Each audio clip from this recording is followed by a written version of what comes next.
Bonjour, bonsoir chez vous, en Afrique, en Europe, en Asie et partout dans le monde. C'est Bibene, votre frère qui revient pour une autre vidéo dans ma série en Afrique et ailleurs.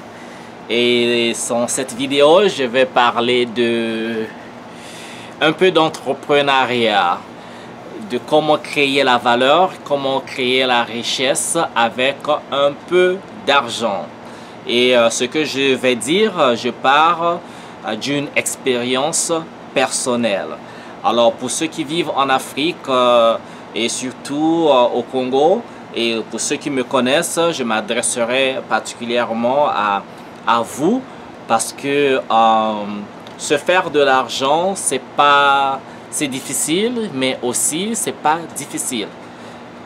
Et aussi, je m'adresse à ceux qui ne sont pas allergiques à l'argent parce que il y a beaucoup de gens qui n'aiment pas parler de l'argent parce que ça devient comme un sujet tabou, un sujet qui rend inconfortable beaucoup de personnes parce que bon,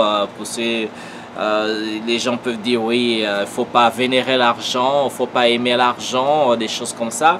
Mais nous savons tous que dans nos sociétés modernes, on ne peut quasiment rien faire sans de l'argent. Et je dirais plus, quoique l'argent n'apporte pas forcément le bonheur, mais sans argent, le taux de misère peut être aggravé, n'est-ce pas? L'argent vous donne juste la protection, l'abri, vous permet d'acheter du matériel, ok? Et l'argent vous permet peut-être pas d'acheter la santé, mais vous permet d'acheter l'hôpital, les médicaments, un billet d'avion, une maison, tout ce que vous voulez, une voiture, un climatiseur. Donc l'argent peut vous mettre dans des conditions où même quand vous avez des problèmes sentimentaux, l'argent peut vous permettre de gérer les problèmes sentimentaux dans un confort donné. C'est ça, l'argent offre le confort. Peut-être pas le bonheur, mais le confort.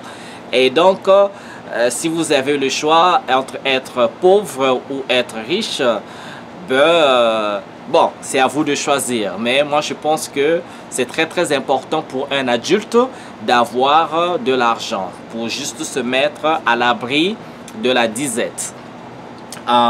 Ok, donc voilà, j'ai une idée d'entrepreneuriat ou encore une idée sur comment multiplier l'argent ou comment faire d'une petite somme une grande somme. Donc, et comment ça se passe? Vous savez, dans beaucoup de choses, c'est d'abord la discipline. La discipline est la mère des choses. Dans beaucoup de choses. Quand vous êtes discipliné dans la vie, vous êtes discipliné dans tout ce que vous voulez entreprendre, je pense qu'il n'y aurait pas d'excuse pour l'échec. Alors, l'autre élément, c'est le mindset, donc la mentalité. Comme j'ai dit tout à l'heure, pour ceux qui sont allergiques à l'argent, eh bien, c'est une autre mentalité, c'est un autre mindset. Ça veut dire que le mindset, c'est quand on a appris à gérer l'argent, manager l'argent, et quand on vous donne, quelle que soit la somme qu'on va vous donner, vous connaîtrez donc la valeur de cette somme et vous respecterez cette somme à sa juste valeur. Ça veut dire quoi? Pour celui qui ne connaît pas l'argent, l'argent représente la dépense. Mais pour celui qui connaît, celui ou celle qui connaît l'argent, l'argent représente l'investissement. Ça veut dire que c'est quand on a une somme donnée, on ne veut pas brûler cette somme tout de suite, mais on veut faire de cette sorte que cette somme double ou qu'on ait toujours cette somme sans pourtant la perdre. Alors, comment est-ce qu'on peut multiplier de l'argent? Il y a plusieurs idées, plusieurs façons. Moi, je veux parler de mon expérience personnelle. Quand j'étais au lycée, donc au Congo-Brazzaville, en 1997, nous avons connu la guerre civile. Après la guerre civile, donc il s'est étalé jusqu'en 1998, 19, 2000, 2001, 2002. Et en 2001, je devais donc aller à l'université. Donc, je quittais le lycée, on partait à l'université. Je partais à l'université. Donc, on a fait l'université dans des conditions d'après-guerre. Conditions d'après-guerre, c'était un pays qui était en convalescence. Et c'était difficile, vraiment. L'économie du pays était à terre, tout était à terre, les institutions étaient à terre, l'université ou les écoles, les professeurs se débrouillaient comme ils pouvaient. En tout cas, chacun devait se débrouiller comme il pouvait. Et nous avions des rebelles qu'on appelait au Congo des ninjas, il y avait des cobras, il y avait plein de groupes rebelles comme ça, donc il y avait des coups de tir recrudescents. De temps à autre, il fallait veiller à ce que d'être prêt en fait à fuir quand il y avait des coups de tir. Il fallait quitter le campus ou quitter le lieu où nous habitions pour fuir. Tout ce qu'on prenait avec nous, c'était donc le diplôme, le certificat de nationalité, donc la paperasse. Les papiers que vous aviez, vous prenez avec, c'était juste les choses de valeur parce qu'il n'y avait rien d'autre. On comprenait, on sortait de la guerre, donc il n'y avait rien, pas d'économie, pas d'argent, rien ne circulait. Mais il fallait survivre dans ces conditions. Il fallait manger, survivre sur... je vous épargne les détails. Je vous épargne les détails. Ben, par contre, comme il n'y avait pas ce soutien-là, déjà mon père qui, au début, quand je suis arrivé à l'université, il se débrouillait quand bien que mal de me soutenir. Mais il est arrivé de moment où il n'avait pas d'argent, parce qu'il n'avait pas de salaire, où le salaire faisait 12, 14, 16, 18 mois sans salaire. Et donc, il ne pouvait pas aider son fils qui était à l'université. Donc, il fallait se débrouiller. Donc, qu'est-ce que je faisais? J'ai fait toutes sortes de jobs pour avoir ne fût-ce que 5 euros, 10 dollars là, ou en francs CFA, un petit 5 000, 20 000, 10 000 francs, 4 000, 2 000 francs, 1000 francs d'ailleurs, parce qu'avec 1000 francs, bon, je pouvais m'acheter un petit pain, manger quelque chose, quoi, une grillade dans la rue, tout ce que vous voulez, tout ce que je pouvais m'acheter avec cette somme-là. Et des fois, il n'y avait rien, on faisait avec 100 francs CFA, 200 francs CFA, ce qu'on appelle chez nous des COP. Donc COP, ça veut dire on se débrouille, quoi. C'est coopérer avec qui que ce soit pour obtenir une petite somme. Donc cette disette concernait même avec 100 francs de manger. Donc avec 100 francs CFA, qu'est-ce que je faisais? J'achète un bout de pain avec quelques morceaux de sucre. Tu mets le sucre dans de l'eau froide et avec ce morceau de pain, donc voilà, de l'eau froide sucrée avec un morceau de pain, soit le jus de gingembre et 2 beignets. Donc c'était avec ça qu'on passait les journées, c'était avec ça qu'il fallait aller à l'université, continuer à étudier et voilà quoi. Bon, là où j'étais logé à l'université, c'était chez mon oncle, mais il fut un moment où il y avait un peu trop de monde, il fallait donc quitter la maison de chez mon oncle, les conditions n'étaient pas celles-là. J'ai trouvé une place au campus. Au campus, je suis resté quelques mois, bon, les conditions n'étaient pas celles-là, alors j'avais pris la décision d'aller louer. Il fallait trouver un studio quelque part dans le quartier. Alors, comment, dans cette condition de disette, devrais-je payer une maison, louer une maison, survenir à mes besoins universitaires et besoin donc de manger et besoin du loyer? Donc, la réponse était il fallait faire le business. En dehors, bien sûr, des COP. Les COP, quand j'ai dit ici, c'est aller couper de l'herbe. Si quelqu'un avait une parcelle, avait besoin d'aide pour que quelqu'un coupe de l'herbe, je prenais une machette, on coupait de l'herbe, on nous donnait tout ce qu'on voulait. Voilà quoi, c'était ça. Et donc, quand je me suis dit que j'ai maintenant cette responsabilité de payer du loyer parce qu'il fallait que je vive et que personne ne devait me nourrir, personne ne devait m'aider, je devais m'aider moi-même dans cette condition d'une économie complètement à terre.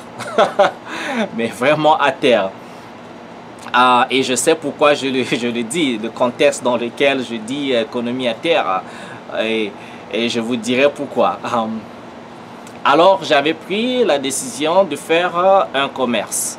Je dis, je vais à l'école, je ne vais pas arrêter avec mes études, je vais continuer à étudier et je vais trouver une activité à faire.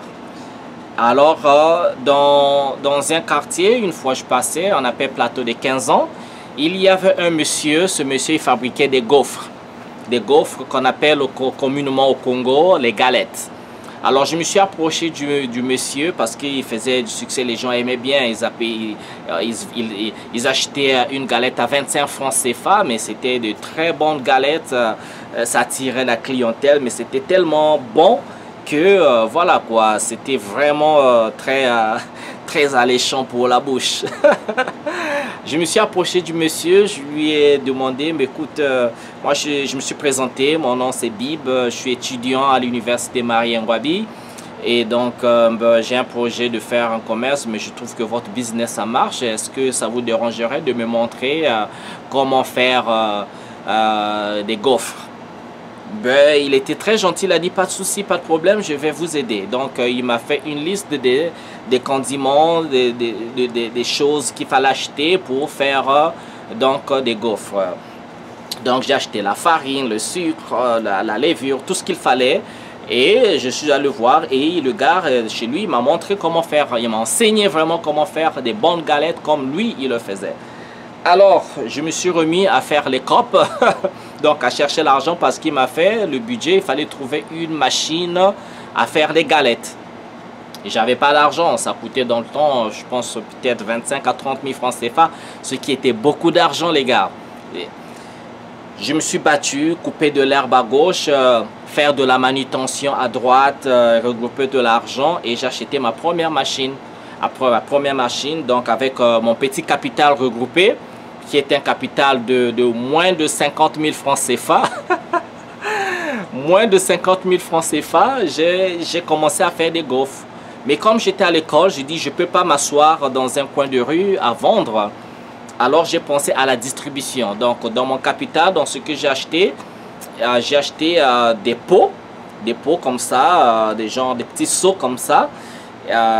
Donc quand j'ai fait de gaufres, je remplis ces pots et je suis allé voir les magasins du coin, donc les magasins tenus par nos frères de la Mauritanie, et je parlais avec les gars, est-ce que c'est possible que je dépose mon pot de galette, que vous le vendiez pour moi, à la fin vous tirez votre 5 ou 10%, je me rappelle plus exactement, mais ils avaient un pourcentage, donc ils vendent pour moi, je dépose mon pot chez eux, ils vendent, ils tirent leur pourcentage, moi je prends le reste. C'est comme ça que j'ai commencé.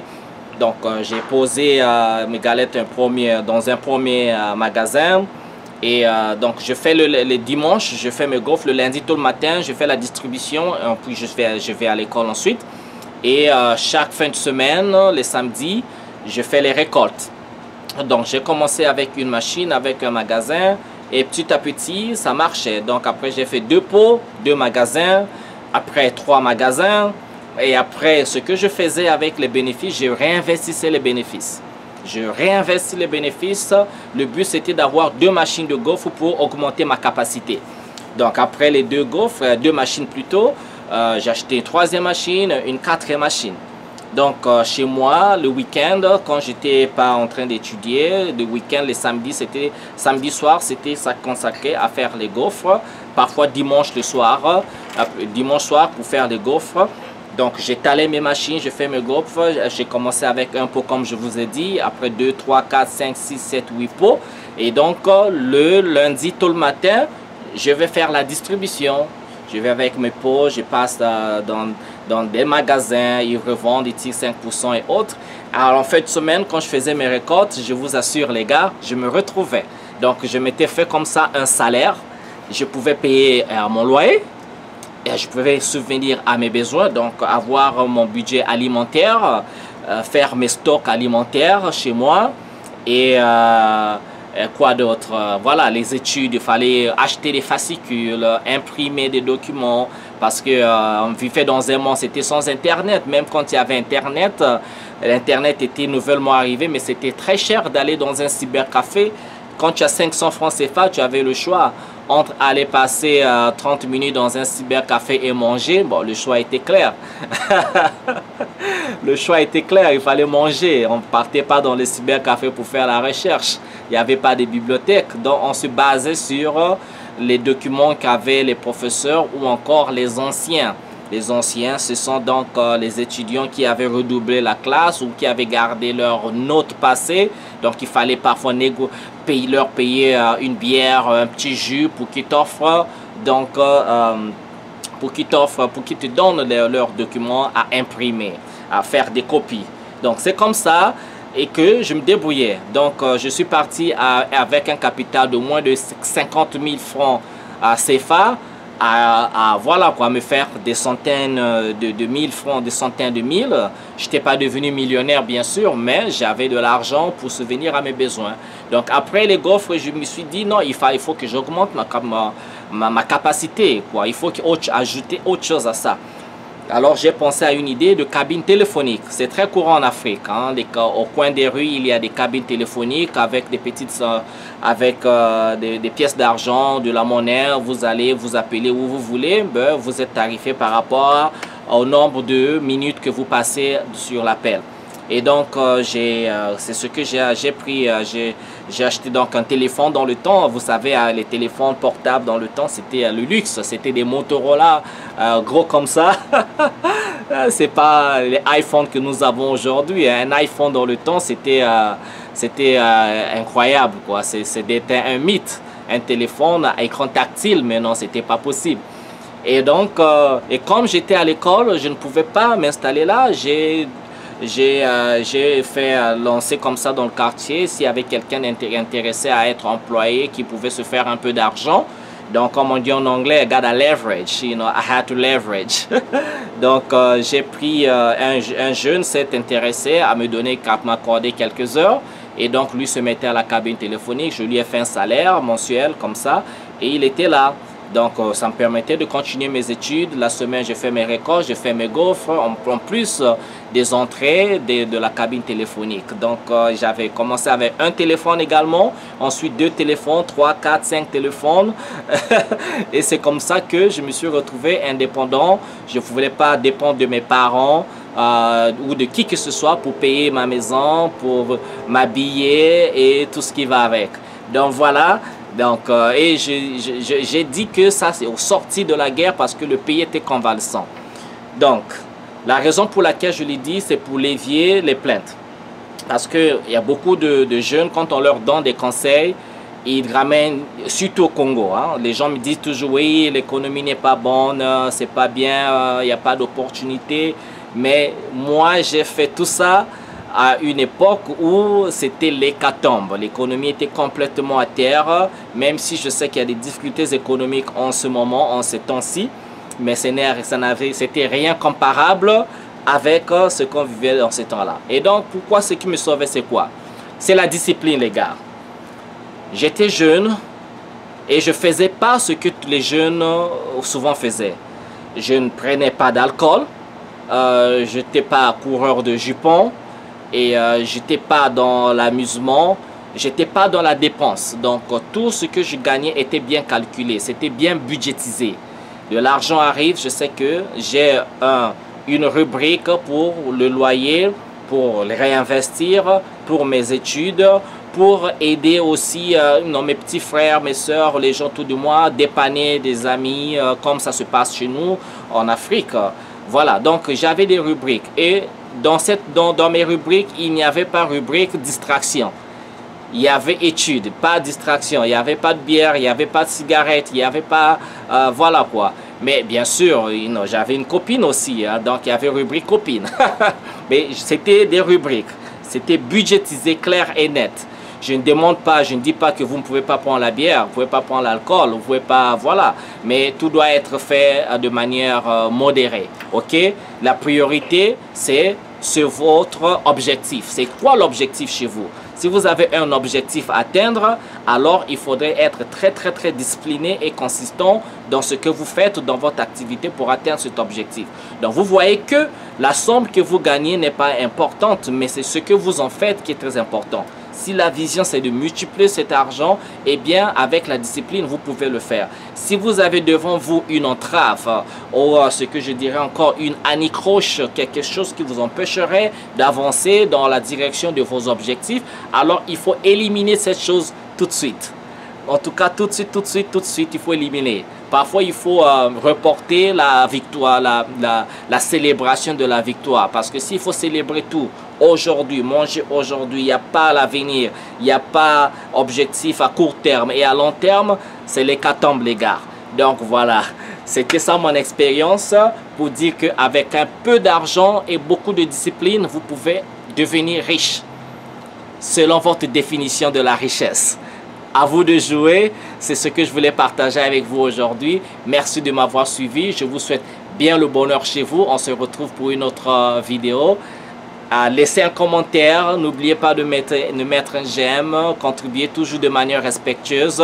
Partagez vos expériences. Je vous souhaite bien le bonheur chez vous. Ciao, ciao.